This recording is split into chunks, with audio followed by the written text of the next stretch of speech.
Se escucha muy Pues bien. muchísimas gracias por la presentación. El día de hoy teníamos programada otra sesión, pero bueno, por situaciones de causa de fuerza mayor, bueno, tuvimos a bien poder retomar este día con esta sesión de prácticas recomendadas para la prevención de infección del sitio quirúrgico. ¿Por qué este tema? Pues nosotros a nivel nacional tenemos muchos programas y uno de los más importantes es relacionado a las infecciones asociadas a la atención de la salud. Y bueno, pues prácticamente el día de hoy vamos a hacer un breve repaso de todas estas recomendaciones que tenemos por organismos internacionales y y que bueno, que justamente nos invitan, ¿verdad? Nos hacen la recomendación a que todas las instituciones sanitarias pues tengan a bien aplicar esas medidas que nos van a llegar a poder disminuir, a tener un impacto en la reducción de tasa de infecciones justamente asociadas a esta atención. Y al final del día, bueno, de realizar buenas prácticas para la seguridad del paciente, porque ese es el enfoque general. Y bueno, esta charla está retomada de estas guías, de estos organismos internacionales que tienen a bien publicar, hacer evidencia científica, hacer estudios, ensayos que nos van a permitir a nosotros consumir ese tipo de recomendaciones y tener el conocimiento principalmente y bueno, después poderlas aplicar en todas nuestras áreas laborales. En este caso, bueno, pues enfocado a la prevención del sitio quirúrgico. Y bueno, ¿cuál es el contexto de las infecciones? Nos dicen que estas infecciones de sitio quirúrgico son prevenibles y epidemiológicamente pues son importantes porque afectan hasta un tercio de los pacientes sometidos a procedimientos quirúrgicos en los países de bajo y mediano ingreso. Y son la segunda infección asociada a la atención médica más común en Europa y en Estados Unidos. Entonces, fíjense bien la problemática a la que nos estamos enfrentando a nivel mundial porque hablamos de espacios geográficos donde sabemos que la infraestructura es mucho mayor a la nuestra, ¿no? En este caso, hablando de nuestro contexto en México. Y bueno, hay una mortalidad de 2 a 11 veces más riesgo de muerte comparado con pacientes quirúrgicos no infectados. Todos los pacientes quirúrgicos que se someten a cirugía, pues de todos estos pacientes, fíjense, este es el índice de letalidad, ¿no? De que si alguna infección se presenta, hasta dónde puede llevarnos. El 77% de las muertes entre los pacientes con infección de sitio quirúrgico están directamente atribuidas a dicha infección.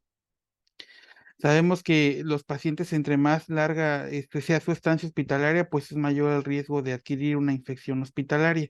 Por eso es de que se hacen ciertas recomendaciones que debemos aplicar para que el paciente no tenga esta estancia prolongada y que el ambiente sea seguro durante su estancia en el hospital. Y hasta un 60% de estas infecciones son prevenibles, que ese es un dato muy importante y justamente vamos aquí a comentar de estas prácticas que debemos de llevar a cabo. Bueno, hay unas consideraciones, ¿no? Todos sabemos que las heridas quirúrgicas de cierta manera pues tienen cierta presencia de microorganismos, pero solo la minoría desarrolla una infección. Y la otra es que las infecciones de las heridas quirúrgicas tienen varios grados de severidad. Entonces podemos considerar desde una pequeña infección hasta una dehiscencia, una situación más complicada, un choque séptico que sea la causa una infección de sitio quirúrgico. Pero también aquí, fíjense esta imagen, son muchos los factores que pueden atribuir a la presencia de esta infección del sitio quirúrgico desde el aspecto de tipo de cirugía, ¿verdad?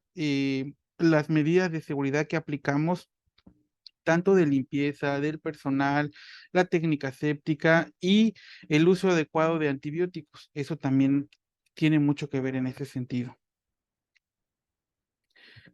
Y bueno, de manera más particular, vamos a ver aquí algunos factores que afectan a que se incremente esta tasa de infección del sitio quirúrgico.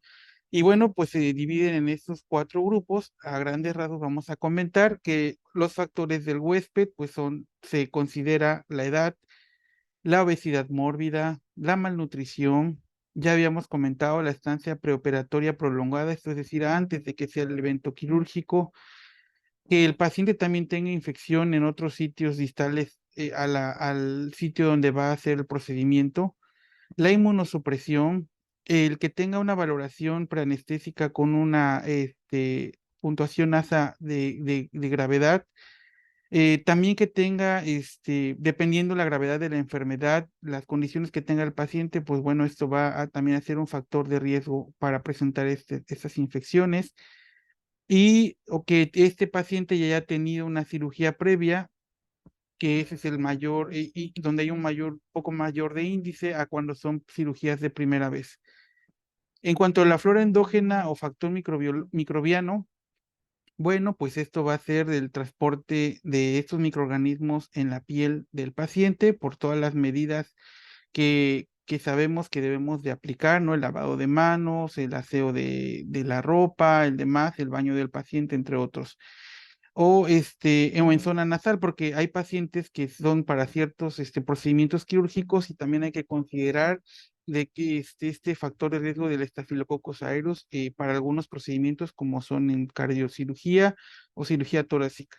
También la virulencia de estos microorganismos, ¿no? Dependiendo qué tipo de agente infeccioso es el que se está encontrando en el caso del paciente y pues el tipo de bacteria, ¿no? En cuanto a los procedimientos quirúrgicos, pues también se debe considerar los procedimientos abdominales, que son en donde podemos tener cierto mayor índice de infección, el tipo de herida, la duración del procedimiento, la mala hemostasia, el uso de drenajes o cirugía de urgencia, que también se considera en este rubro.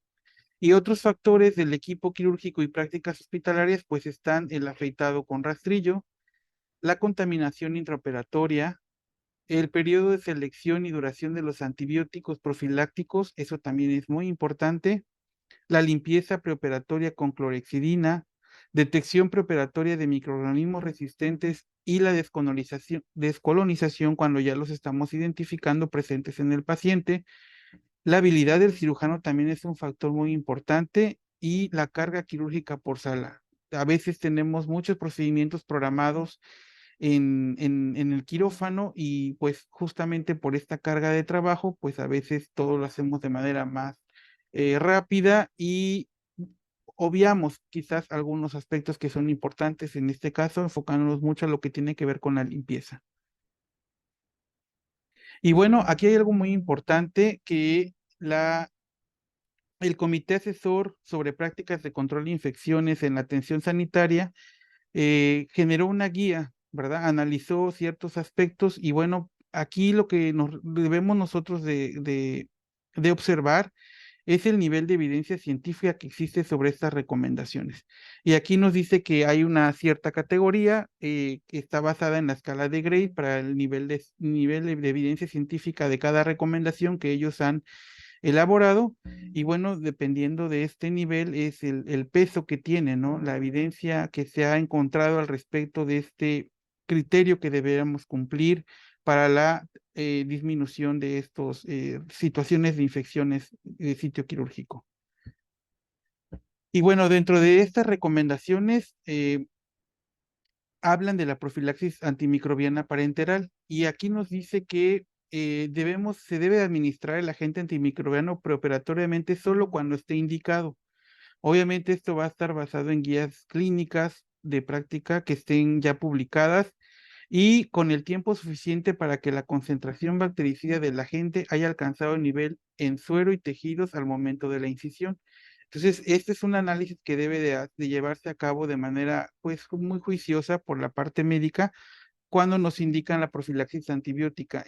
Más o menos ya ellos deben de tener indicado en qué momento debe de administrarse, considerando en que cuando ya va a ser el momento de la incisión, este nivel de concentración farmacológica sea ideal para que tenga en sí el efecto de profilaxis.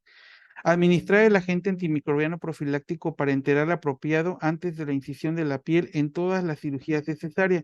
¿Por qué viene este punto muy importante? Porque a nivel mundial, dentro de los procedimientos donde se observa el índice de tasa de infecciones por sitio quirúrgico, son cirugías de colon y recto, sabemos porque ahí se abrió víscera intestinal, en cirugías de cesárea, que también es algún punto que se ha observado en zonas, ya les había comentado, de donde hay mayor infraestructura. Sin embargo, también se presenta esta incidencia. En cirugía de colecistectomía también es uno de los aspectos de los procedimientos donde se ha observado la presencia de microorganismos y que causan con mayor frecuencia la infección del sitio quirúrgico. Otro de los puntos aquí que nos habla sobre la profilaxis antimicrobiana no parenteral, nos dice que no se deben aplicar agentes antimicrobianos. Esa es una categoría de evidencia 1B. Entonces, no está recomendado que apliquemos soluciones, polvos, cremas sobre la incisión quirúrgica para prevenir la infección. En cuanto al control de la glucemia, aquí nos dice que se deben de implementar un control de glucemia preoperatoria y debe tener como meta niveles de glucosa en sangre menor a 200 miligramos en pacientes con y sin diabetes.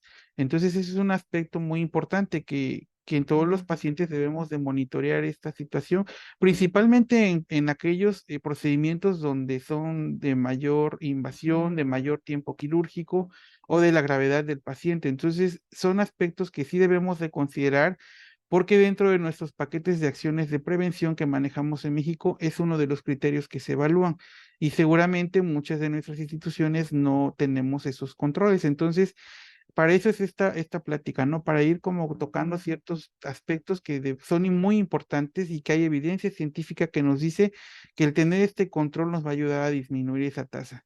Otro de los aspectos que también nos recomiendan aquí es la normotermia. Y nos dice aquí que se debe de mantener la normotermia perioperatoria. Y es una categoría 1A. Esto quiere decir que es altamente recomendable porque sí tiene un beneficio para el paciente en esta disminución. ¿Y de qué manera lo vamos a hacer? Pues con los recursos que tengamos, ¿no? Yo aquí les pongo estas imágenes y pues bueno, yo creo que hospitales privados sí cuentan con ese tipo de sábanas y quizás algunos otros instituciones públicas también los tengan, pero si no los tenemos, pues debemos de ver de qué manera poder nosotros lograr este objetivo, que sería la normotermia intraoperatoria.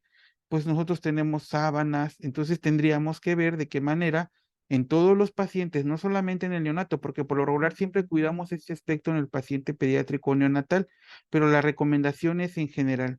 Entonces, ese es un punto que debemos de considerar nosotros que estamos en los quirófanos y que muy seguramente algunos sí hagan, pero muchos no. Entonces, ese es un aspecto que podemos nosotros como profesionales de enfermería tener muy presente para poder implementar. En cuanto a la oxigenación, nos dice que para pacientes con función pulmonar normal sometidos a anestesia general con intubación endotraqueal, nos dice que administrar un incremento de la fracción de oxígeno inspirado tanto intraoperatoriamente como posterior a la extubación en el periodo postoperatorio inmediato. Esto para optimizar la llegada de oxígeno a los tejidos. Y también nos hace aquí referencia a mantener la normotermia perioperatoria y un adecuado reemplazo del volumen. Todos este grupo, hablo de la oxigenación aquí, pero si se dan cuenta en esta evidencia, en esta categoría de evidencia 1A, nos vuelve a retomar la normotermia, nos dice que debemos de tener cuidado con el volumen de líquidos que se administran al paciente. Y bueno, pues aquí hay una práctica que yo observaba hace algunos años en un hospital que tuve la oportunidad de laborar en Ciudad de México, y cuando yo llegué, yo veía que todos los pacientes en recuperación tenían estas tiendas faciales y yo decía, ah, bueno, pues quizás porque aquí hay el recurso, pero no. Aquí ya está la evidencia que en su momento yo pensé que era por el recurso, porque era un hospital privado, pero bueno, no. Se estaban apegando a esta evidencia científica, a esta recomendación que sí tiene un impacto en la disminución de infección del sitio quirúrgico en el paciente. Otro de los puntos, la profilaxis antiséptica. Aquí la recomendación es que todos los pacientes les debemos de recomendar que se realicen un baño o una ducha de cuerpo entero con jabón antibacteriano o no antimicrobiano, o bien con un agente antiséptico por lo menos la noche anterior al día de la cirugía. Y esa es una categoría fuerte, es una categoría 1B. Entonces, todo paciente quirúrgico debe de ser bañado, ¿no? Aquí nos dice por lo menos una noche antes, ¿no? Pero imagínense esos hospitales donde tenemos pacientes de 6, 7, 8 días ¿En qué condiciones están? Pues cuando el paciente se programa, ese protocolo debe de llevarse a cabo en el área de hospital. Es una práctica recomendada. Realizar la preparación de la piel intraoperatoria con una solución de agente antiséptico con base alcohólica. Es un agente dual, a menos que esté contraindicado. Es una categoría 1A, es una fuerte recomendación. En este caso, la recomendación es hacia el uso de la clorexidina, el gluconato de clorexidina con base alcohol, o tenemos a veces la presentación del yodo en base alcohol. Es dual. Aquí la recomendación es que sea este compuesto tal cual. ¿Ok? En cuanto a la profilaxis antimicrobiana no parenteral, nos dice aquí que se considera el uso de suturas recubiertas con triclosan. Eso no es muy común, pero ya hay un nivel de evidencia que nos dice que cuando nosotros utilizamos este tipo de material en la sutura recubierto con este antiséptico, pues va obviamente a garantizar que haya menos colonia de microorganismos en esa herida. Entonces, antes, pues no la recomendaban, pero esta guía, esta guía de este comité, surgieron sus primeras recomendaciones en 1999 y de ahí ya hasta que se han actualizado por última vez en el 2017, donde ya están haciendo esta recomendación de la sutura con este antiséptico que es el triclosan. No es necesaria la aplicación de un sellador microbiano luego de la preparación intraoperatoria de la piel para prevención de la infección del sitio quirúrgico. ¿Qué nos están diciendo aquí? Pues que no hacer más de lo ya recomendado. Prepara bien la piel, que sea con esta agente dual, ya sea yodo con alcohol o gluconato de clorexidina con alcohol. En las guías va a venir la clorexidina, pero sabemos que existe este otro también. Y con eso va a ser más que suficiente. No es necesario el uso de apósitos adhesivos plásticos con o sin propiedades antimicrobianas para la prevención de la infección. A veces en procedimientos o tenemos, pues si tenemos el recurso o lo hemos visto en, bueno, yo más en la cirugía privada, el uso de, pues estos adhesivos grandes que es Steridrep o Duraprep, lo colocan sobre el sitio donde van a hacer la incisión. Bueno, aquí la OMS, estos organismos, pues no han demostrado un efecto que sea más positivo, ¿no? Al respecto de este uso, sino que al final del día, pues puede considerarse como un gasto innecesario, puesto que ya la clorexidina y el yodo en base a alcohol están haciendo el efecto de residual en la piel del área donde se va a hacer la incisión quirúrgica. Considerar la irrigación intraoperatoria de los tejidos profundos o subcutáneos con una solución yodada acuosa, pero no para procedimientos abdominales contaminados o sucios. A veces nos piden una gasita con yodo, pero bueno, es una categoría 2, solamente es considerar si es necesario y si no, pues no pasa nada. Algunos temas sin resolver que nos hacen referencia en esta guía es la dosis profilaxis antimicrobiana basada en el peso, la nueva dosis de profilaxis antimicrobiana intraoperatoria, la irrigación antimicrobiana intraoperatoria, sumergir las prótesis en antimicrobianos. A veces también nos dicen, sumérgenla, ponle amicacina, ponle esto para el implante, para esto, para el otro. No hay hasta ese momento que fue creada estas guías una evidencia fuerte que diga que así debiera ser en todos los procedimientos. Apósitos antimicrobianos aplicados en la incisión quirúrgica, tampoco hay su fuerte evidencia al respecto. Valor óptimo para el control de la glucosa en sangre, valor de la, aquí sí, hemoglobina, me parece, como predictor de la infección del sitio quirúrgico. La mejor estrategia para mantener la normotermia tampoco nos dice, ya les decía yo, en algunos hospitales tendremos dispositivos como estas sábanas térmicas, en otros no. Ahí solamente nos hace la recomendación mantener la normotermia, como con los recursos que tengamos. Oxigenación en las cirugías con intubación no endotraqueal, tampoco hay una evidencia al respecto. El mejor mecanismo de administración de oxígeno posoperatorio y óptimo para la frecuencia inspirada de oxígeno. Ya les decía yo, en este hospital eran tiendas faciales, pero bueno, si no lo tenemos, hay puntas nasales para la administración de oxígeno. El momento óptimo para el baño preoperatorio tampoco está bien específico que tenga que ser en un horario previo a la cirugía, cuántas horas antes no está establecido. La recomendación es que se haga al menos una noche anterior. Aplicación de antisépticos en la piel antes de cerrar, tampoco hay suficiente evidencia al respecto. Por otro lado, también tenemos esta guía de la Sociedad Internacional de Enfermedades Infecciosas, donde nos hacen referencia a aspectos muy similares a los que ya abordamos, pero también hay otros más que son importantes y que me pareció importante poder comentarlo el día de hoy, como es el tratamiento adecuado de las infecciones remotas antes de las cirugías selectivas, el control intensivo de los niveles de glucosa en sangre. Fíjense, aquí sí nos hace una recomendación en qué niveles tendrían que estar.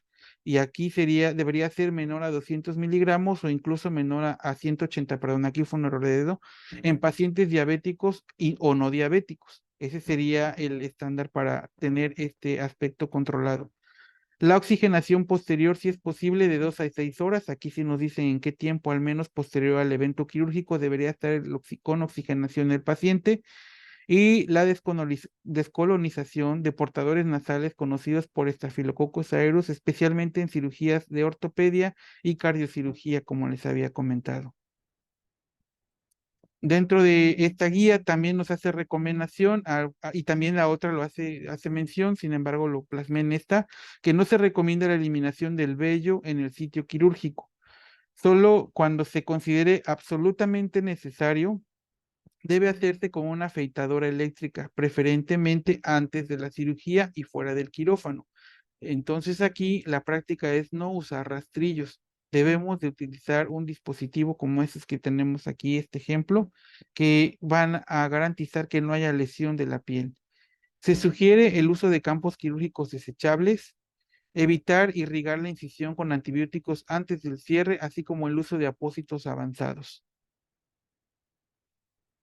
Y bueno, tenemos otras guías, en este caso, bueno, esta guía que fue la de donde todos, pues ya fueron, sí, las guías internacionales para el control de infecciones que fueron publicadas en el 2016, y esas también nos sugieren estos otros aspectos, como es la preparación mecánica del intestino y antibióticos orales. Esto cuando es la cirugía de colon y recto. Cuando el paciente está programado, se debe de preparar el intestino y a su vez administrar por vía oral un antibiótico profiláctico. Aquí hay un punto muy importante, es que si solo hacemos una de las dos intervenciones, pues no vamos a garantizar que se logre el objetivo. Entonces debe de ser el dúo, ¿no? Las dos procedimientos para la preparación del paciente de cirugía de colon. Aquí hay unas excepciones al uso del gluconato de clorhexidina alcohólica para la preparación del sitio quirúrgico, y nos dice que no debe entrar en contacto directo con el cerebro, con meninges, con ojo u oído medio. Ese es un aspecto muy importante. Y la otra es que no se deberían de emplear en pacientes neonatales. En pacientes pediátricos no hay de manera muy puntual, una recomendación. En el neonato, por la capa tan delgada que tiene el bebé, y la clorhexidina va a estar absorbiéndose en ese estrato córneo por mucho más horas. Entonces, otro de los aspectos aquí importantes es que debido al riesgo de combustión de las soluciones alcohólicas, en este caso como están hechas a base de yodo y alcohol o gluconato de clorhexidina y alcohol, es fundamental que estas se dejen secar bien al aire y que se evite la impregnación excesiva de las coberturas quirúrgicas, así como la acumulación bajo el paciente. Ya ven que a veces se nos riega hacia los lados de los laterales del paciente, pues hay que tener mucho cuidado con esto porque hay un riesgo de que esto pueda generar alguna fuego y presente un evento adverso, una quemadura innecesaria al paciente. Entonces son de las recomendaciones que nos hace. Otro de los aspectos que se centra mucho esta guía va enfocada mucho hacia la higiene ambiental del quirófano y de la descontaminación de los equipos. Y aquí nos hacen puntual referencia a que la limpieza es un paso previo imprescindible para la desinfección, ya que incrementa la eficacia de este y previene la formación de biofilm. Entonces, aquí es muy importante que nosotros hagamos esta metodología en esta secuencia, ¿no? Primero lavar y ya después, ahora sí, la desinfección, ya sea con instrumentos, con superficies inertes, siempre teniendo esta premisa de llevar este orden. La limpieza se lleva siempre a cabo desde las zonas más limpias hasta las más sucias y de arriba hacia abajo. Debe evitarse todo tipo de limpieza que provoque la dispersión en polvo o aerosoles de contaminantes. Entonces, Por eso es que debe ser con paños que no dejen residuos, que no dejen, que paños de fibra, que no permitan que queden partículas en todo lo que son las superficies que nosotros, pues donde nosotros trabajamos con campos estériles y demás. Para los desinfectantes que requieren dilución, bueno, ya sabemos que las diluciones nos debemos de apegar a la instrucción del fabricante, no al tanteómetro o al chorrímetro, que a veces así lo hacemos, que es una mala práctica. Entonces, ¿por qué? Porque a veces podemos hacer una concentración mayor y entonces podemos tener un desgaste en los equipos, o la otra es que se haga una dilución incorrecta y no tenga la concentración que el fabricante nos está recomendando y al final del día, pues no vamos a lograr el objetivo. Se deben descartar las soluciones detergentes y o desinfectantes tras su uso. Entonces lo utilizamos más cuando es evidentemente que ya está sucio y se desecha.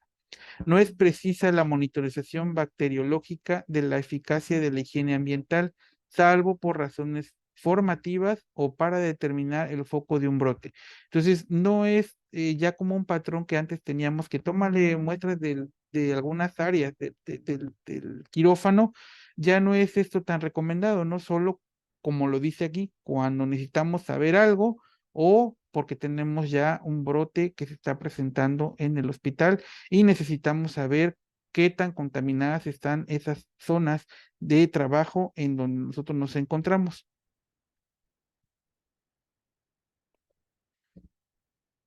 Bueno, y aquí nos dice de las superficies que deben requerir especial foco en su desinfección. Y son todas aquellas que reciban contacto manual frecuente.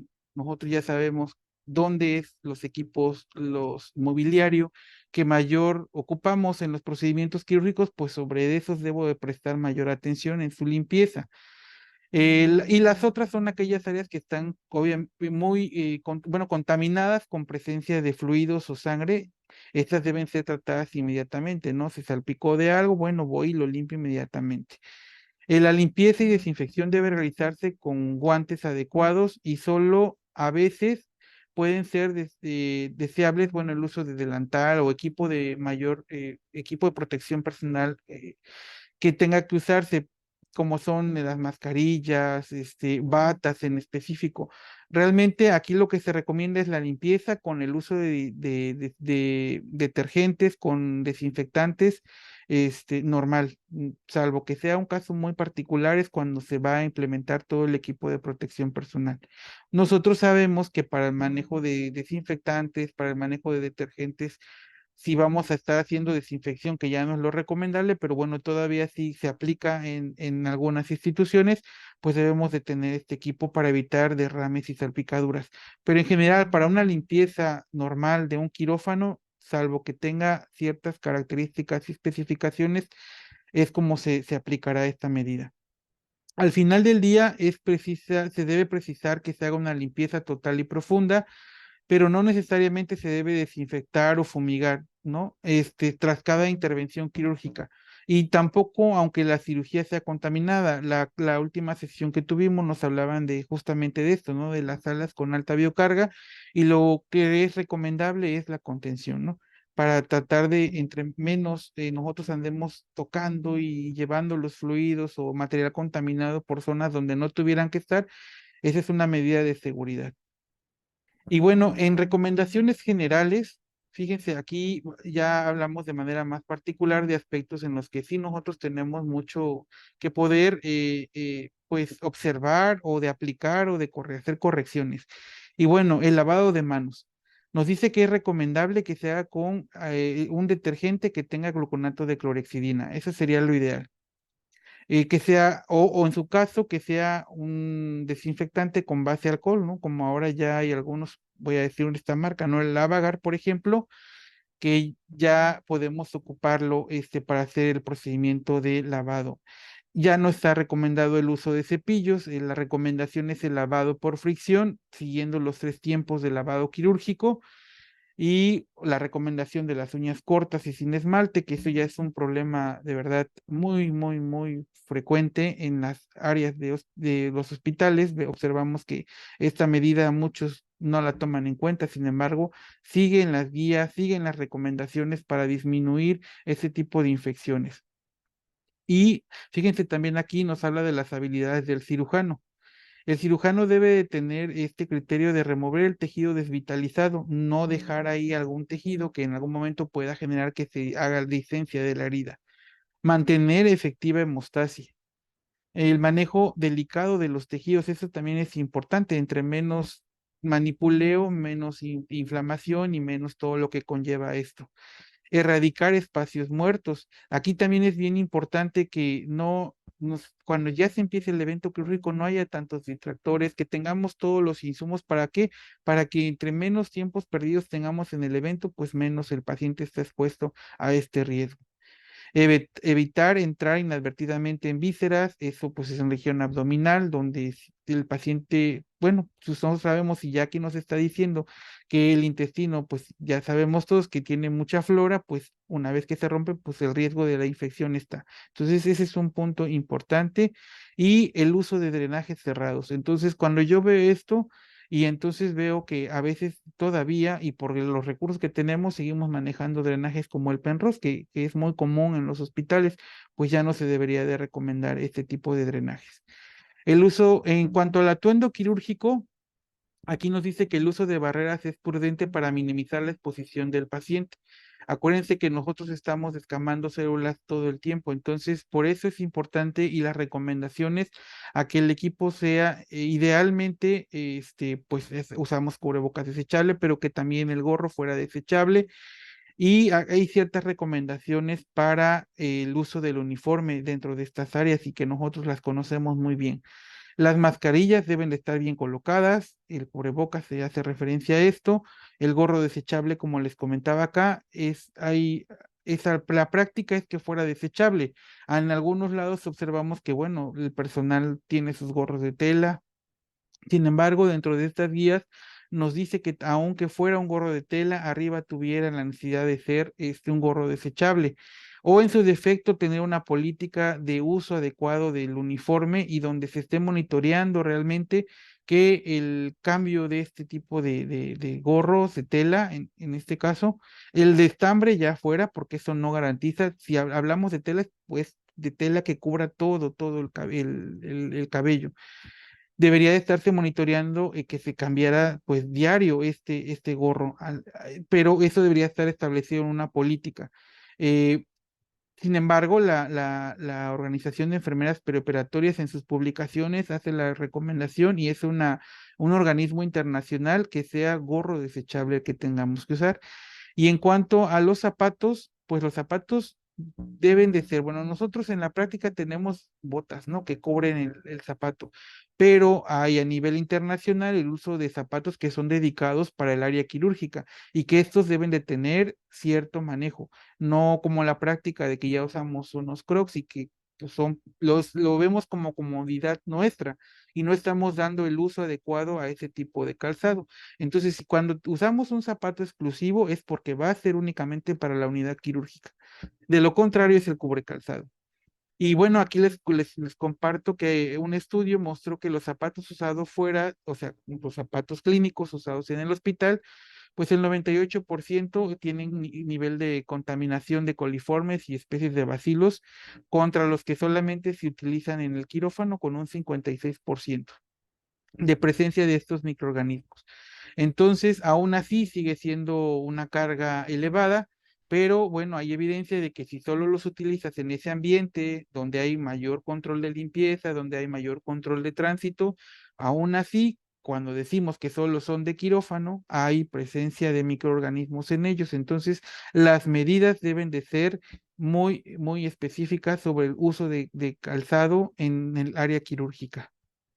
En cuanto a estas partes, como lo que son mochilas, maletas y cosas que no son necesarias, que las tenemos, las hacemos necesarias nosotros, pero realmente no deberían entrar al quirófano, ¿no? No se recomienda que no entren, porque aunque no vamos a garantizar su limpieza, su desinfección, las ponemos por todos lados y entran a áreas que deben de estar controladas. Entonces, eso es una evidencia de control de infecciones, no entrar con cosas que no son necesarias dentro del área blanca.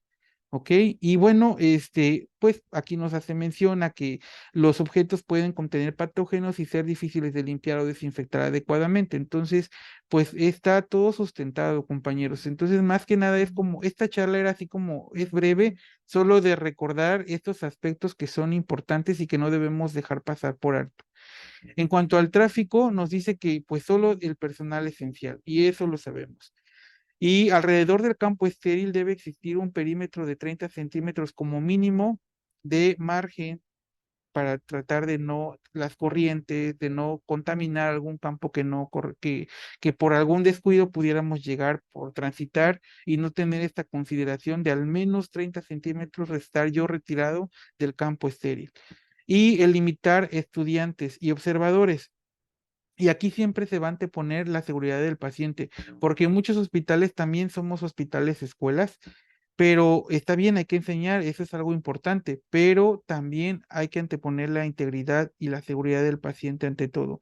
Entonces debería de haber ciertas políticas o ciertos controles para en caso de que seamos hospitales escuelas, la cantidad de recurso humano que pudiera llegar a estar dentro de este procedimiento. Eso es algo que les compete a los jefes de las áreas quirúrgicas para establecer y evitar este tipo de riesgos. Y bueno, otro de los aspectos que aquí nos hace mención en esta literatura es justamente lo que tiene que ver con la trazabilidad del proceso de esterilización. Y bueno, la central debe asegurarnos de que se cumplió con todos los procedimientos de monitoreo de los parámetros críticos y que se almacenó correctamente y que no hay manipulación excesiva y que está controles del ambiente dentro de la central. Y bueno, no nada más es parte del trabajo del área de central de esterilización, sino también yo pedir el equipo, el instrumental necesario, no exceder de lo que no, o porque creo, o porque pienso. A veces ustedes ya conocen y nos ayuda mucho esta buena práctica de las preferencias médicas para este tipo de controles. Entonces, entre menos manipule y toque yo un equipo estéril, ustedes saben que voy a garantizar esta integridad de la esterilización. Entonces, dentro de la sala es mi responsabilidad mantener estos controles. Igual ya no va a ser igual que en la central, porque en la central están en una gaveta, están cerrados, hay ciertas características. Bueno, aquí ya lo saco, lo llevo a una sala pues blanca, con un ambiente también controlado, pero hay mayor gente, ¿no? Ahí ya no va a estar en un anaquelito, ya lo voy a tener expuesto. Si se ocupa bien y si no, pues esas medidas de seguridad yo debería de garantizar. Y bueno, ya estamos finalizando. Realmente esta fue una charla de repaso, porque estos temas los abordamos en nuestras instituciones. Sin embargo, es importante no dejarlos de lado.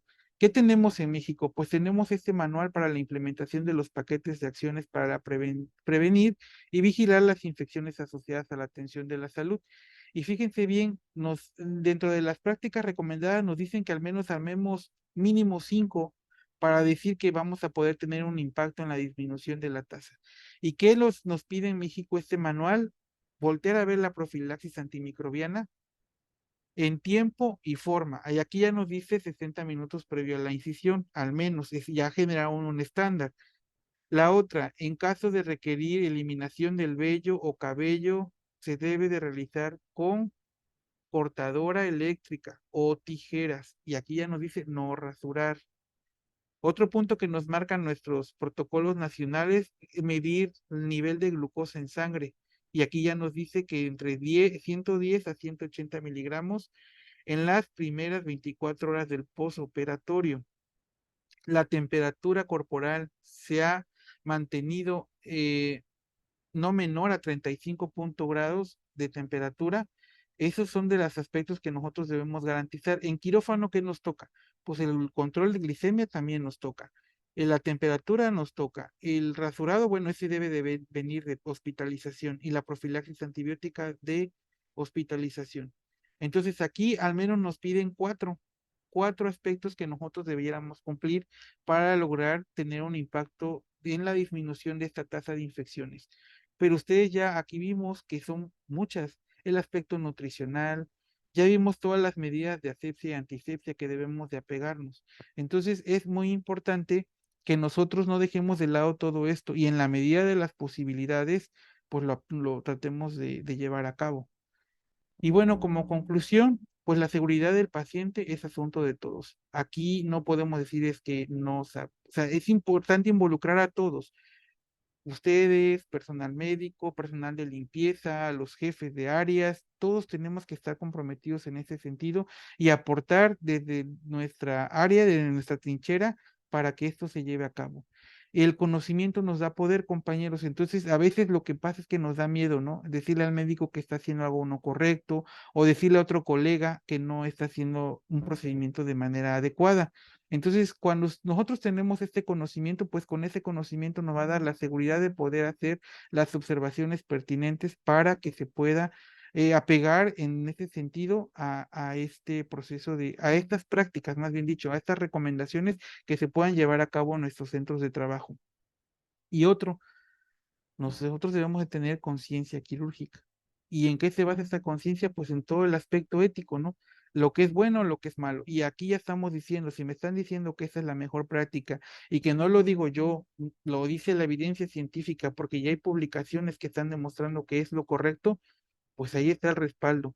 Y yo, si ya tengo el conocimiento, pues lo que me compete es aplicarlo y se requiere que al menos 5 puntos de estas recomendaciones se apliquen para tener un impacto positivo en las infecciones del sitio quirúrgico. Entonces, si se dan cuenta, pues podríamos decir que, no sé, en sus hospitales, con cuántos de esos ustedes pudieran cumplir o apegarse y ya estaríamos nosotros teniendo un aspecto favorable para garantizar esa seguridad del paciente. Y obviamente esto se va a ver reflejado en pacientes que se recuperen pronto, en gastos en el hospital que van a disminuir y pues nosotros haciendo el deber ser, ¿no? Que es que el paciente se vaya atendido de manera correcta. Esa fue una charla muy, muy breve, nada más es un repaso, lo vuelvo a reiterar, de las medidas que yo sé que muchos de ustedes ya conocen, sin embargo, nos pareció importante este aspecto derivado de que es una de las principales causas de infecciones. Ya no sé en cada hospital de manera particular, ahí van variando cuál es la primera, segunda o tercera, pero al final del día es una de las 4 prioritarias que debemos de llevar el monitoreo en nuestras instituciones de salud. Pues por mi parte, eso es todo. Les agradezco haber escuchado estas recomendaciones y bueno, si hay alguna pregunta o algún comentario, con gusto. Muchísimas gracias.